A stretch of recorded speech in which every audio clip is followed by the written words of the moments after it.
Mike Palmer from Know Your Rights Group and Success Coaching International with another important live video update tonight. So hopefully all of you watching this, especially in Melbourne, are enjoying some kind of newfound freedom, and hopefully those of you watching from other states have a newfound appreciation for some of the freedoms that you've been enjoying for quite some time now after seeing what Melburnians have been subjected to over the past 3 months.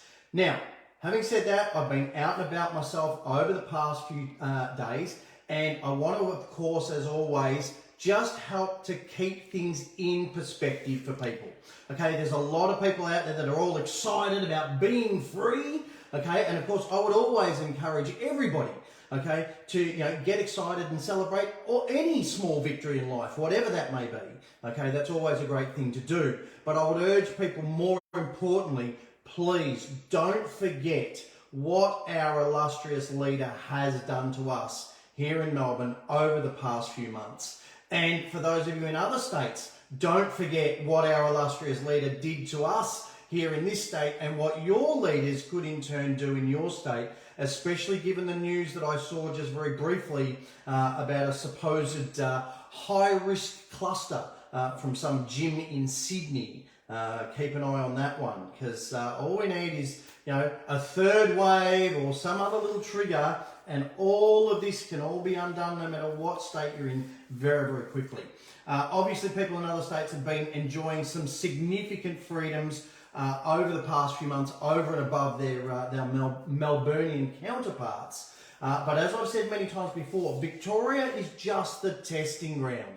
They just try things on us, being a decent sized population, being a very multicultural population, and see what they can get away with here so that they know what they can get away with in other states. Okay, and all they need is just some warped and twisted reason to do it there. So, as always, be vigilant.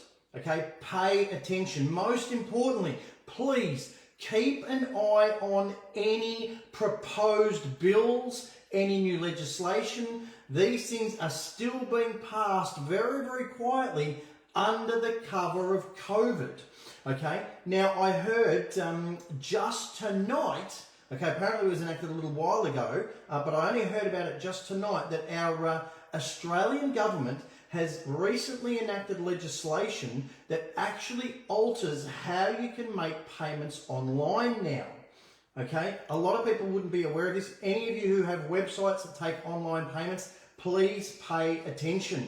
Okay, for example, you cannot anymore send a PayPal invoice to someone and have them just pay with a credit card, as you've been able to do for the past 10 years. All of a sudden, right now, PayPal haven't even formally made the announcement yet. I only found out about it by accident, okay?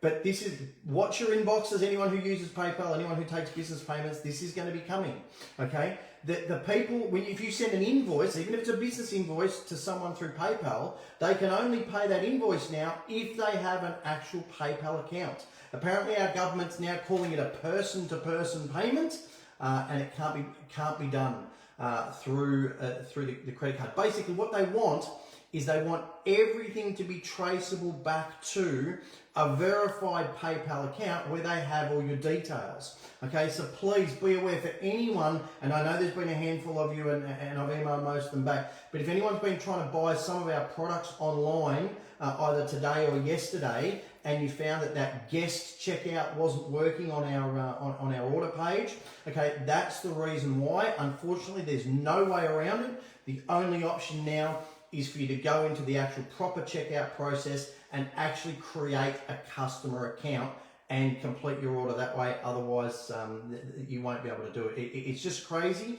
Please understand, it's not us doing this. Okay, this has come through from PayPal and it's come through from the Australian government. So again, by all means, challenge this, write letters to the government, ask why they're doing this, bombard PayPal with letters, but please don't think that we're forcing you to do anything. It's just a customer account, it's not a membership account. We're not trying to gather your details for anything, we're not going to email you or anything like that. It's just a process that we now have to go through so that our back-end order processing system can link with PayPal to enable people to continue paying by credit card. Otherwise, otherwise everyone would just have to have a PayPal account, which obviously we don't want people to do that. So again, anyone who's got an online business who takes payments online, look into this, because this is going to hit you if it hasn't already. And this is just that one big step closer to this cashless society that we have been warning people about for years. Okay, this is what they want. They want everything cashless. They want everyone to only have verified accounts so they can trace every single thing you do. Again, I'm going to urge you, pay cash wherever possible. Okay, and yes, if you want to pay cash for our books or products or whatever, definitely you can. Just email us and we'll give you all of the details. All right, now speaking of orders and shopping and things like that, obviously, as I said, I've been out and about myself, but I've heard from a lot of people, and I have in fact seen it myself, that there is a lot of businesses now, in fact, I think most businesses now have a big sign in the window, no mask, no entry. Okay, and I've seen that on the majority of businesses that I've gone into. Now, having said that, I have walked into all of those businesses with no mask, and in 90% of them have not even been questioned. People have just interacted with me as normal. So again, it's just how you hold yourself, how you present yourself, and you just walk in and go about your business. Okay, remember, these businesses want your money. They want your business. It's not in their interest. Okay, I just walk around with a little Ventolin in my hand and people just don't bother me. Now, the only places it's been a little more difficult is some of the bigger organisations, bigger businesses, things like Bunnings. But even then, I just walked up, I showed them the thing, I said, yes, I've got a medical exemption, and they said, that's fine. In fact, at one time, they even gave me this little, just carry this around, sir, and it's a little card that says, I have an exemption from wearing a mask. So, whatever. As long as you're not going to try and tell me to put one on, I don't care. It's all good. So, please, okay, stand your ground. Okay, do not be, forced, cajoled, or pressured or whatever into wearing one of these masks. You just don't need to. Okay. In fact, I'm urging personally everyone to take off their masks, start breathing freely, start breathing easily, start getting healthy again, start building your immune system. Okay, because that's what's ultimately going to save you, not a mask. Okay, building your immune system. Smile at people. You should see the reactions you get when you do a nice big smile that's not covered up by a mask now. Okay, it's wonderful. Okay, so I urge people, please do that and understand, no other state in Australia has mandatory masks. It's still only Victoria, even though New South Wales still has higher case numbers. Okay, so again, if you haven't yet done so, I'm urging everyone, please download that new notice that we just uploaded to our vaccination page. It covers all the importance regarding masks that I've covered on all the previous videos. All the masks exemptions, why businesses can't discriminate against you. It also provides links to all of the actual legislation. Now, this is the original notice that we put up on the website. Some people said, when you blow it up full size, it's a little bit blurry. It's not very easy to read. You can't access the links. So one of our members actually rewrote the thing for us. So we took that, we expanded, we've redesigned it. Okay, so it's much clearer now. And as you can see down here, we've got all of the actual links to the legislation. Okay, so I'm urging everybody, please download that notice. Okay, and if you want to click the links, download the legislation. If you run a business, put that notice, just keep it up in your front window so that people know that they can come in without masks. No one's going to question anyone who doesn't wear a mask because you got that notice. Keep copies of the legislation on your, on your desk in your business. If anyone wants to see it, hand it out to them. Now, again, I'm going to show you because we need everyone to be doing this. So I'm just going to pull up the website for you. Hopefully this is clear. This is obviously on knowyourrightsgroup.com.au.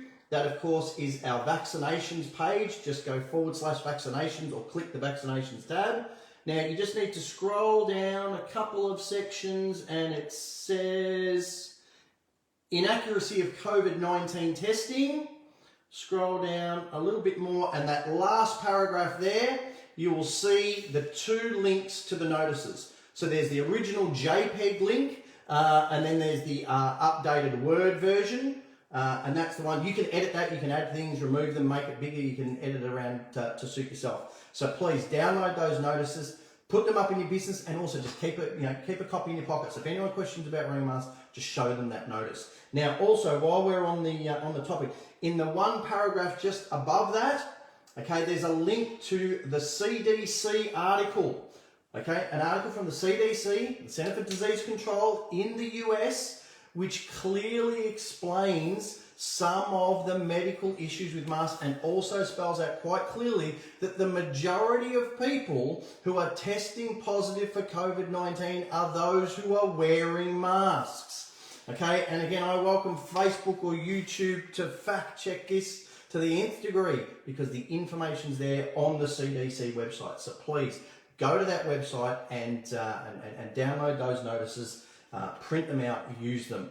And I guess more important than that is make sure you start researching for yourselves some of the real issues, some of the real medical issues now that come from wearing especially these flimsy paper masks. Remember, these are surgical masks, okay? They are designed to be used in surgery, in a closed environment where they actually increase the supply of oxygen to compensate for the restriction caused by these flimsy paper things. Okay, wearing one of these is not going to stop you from catching the virus. Okay, people hang them on their ears, people hang them on their steering wheels, people throw them on the floor in the car, and then they pick them up and they put them on their mouths. Okay, it's the most unhygienic thing you can possibly do. Okay, but again, don't listen to me. Go and figure this out for yourselves. Please do the research. There's links on that vaccination page on our website. There's various other links you can uncover very, very easily just doing a simple Google search, and just ascertain for yourself with your specific set of medical conditions and whatever you have, whether wearing a mask is truly healthy for you or not, and then make your decisions accordingly. Okay, and again, if you want more information, there's plenty of info on the previous videos that I've done, so please have a look through those. So it's just going to be short and to the point tonight. The number one thing that I really want to leave people with is the important message is to keep the pressure on. Okay, please don't allow this relaxing of restrictions, especially here in Melbourne, equate to a relaxing of your pressure on the government. Okay, there is a huge protest being organised in Melbourne for Melbourne Cup Day. That, of course, is next Tuesday. You can find all the details of that online. I urge you all to go and attend. Remember, Assistant Commissioner Luke Cornelius has come out and categorically stated, okay, that protesting is a human right. It is, was, and always has been. Okay, so have no fear about that. Okay, do whatever you need to do to keep the pressure on. Keep challenging authorities at every single step. Go to the protests, challenge your fines. Okay, write in and ask them. Ask Brett Sutton, am I personally the subject of a public health order? I actually did that last week, got a fascinating response, which I'm going to share with everybody on Sunday night's video. Make sure you tune in for that. Please keep sending those My Will letters in. They're all covered in the bonus chapter 1 of our ebook. Very, very powerful letters. But whatever you do, keep learning about and standing up for your rights. That's the most important thing. Okay, and of course, as always, the best way to do that is through our ebook, The Essential Step-by-Step Manual for Understanding and Exercising Your Rights, the Aussie Speeding Fines Manual, which is perfect if you want to challenge any and all unjust and unlawful fines, and then, of course, the Bank Secrets Revealed book, which details all of the bank fraud and the step-by-step process for challenging any unsecured loans, personal loans, credit cards. You can buy those books separately via the websites. The links are in the description. Don't forget, you can get them with our brand new tote bag. A lot of people are wandering around Melbourne and other states now with these tote bags, which is fantastic. They're included completely free of charge with the combo packs, and you get a bit of a discount as well. So please make sure you make use of all that. But look, whatever you do, whether it's through our information or anybody else's, as always, I urge you all, please get informed, get fired up, and get proactive. I hope you all have a fantastic weekend. I look forward to speaking to you on Sunday night.